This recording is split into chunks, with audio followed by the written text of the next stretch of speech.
নাগরিকত্বের পরিচয়পত্র নিয়ে ধাঁধা দ্বিধাদ্বন্দ্ব বেড়েই চলেছে। বিহারে ভোটার তালিকা সংশোধন নিয়ে নির্বাচন কমিশনের নির্দেশিকায় বিতর্ক নতুন করে দানা বেঁধেছে। নাগরিকত্ব প্রমাণে ভোটার কার্ড এবং আধার কার্ড বাদ পড়া নিয়ে প্রশ্ন তুলেছে আমজনতা থেকে শুরু করে বিরোধী রাজনৈতিক দলগুলো।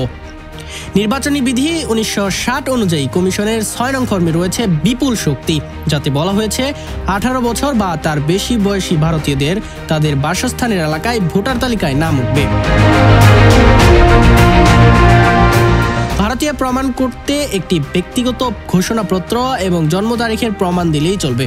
জন্ম তারিখে প্রমাণ হিসেবে হাসপাতাল থেকে দেওয়া জন্মের শংসাপত্র ছাড়াও প্যান কার্ড, আধার কার্ড রাখা হবে। ঘুরপথে আধারের শক্তি ভারতীয় নাগরিকত্বের প্রমাণ হয়ে উঠেছে। মোহাম্মদ ইমন হোসেন, নিউজ 21 নিউজ ডেস্ক।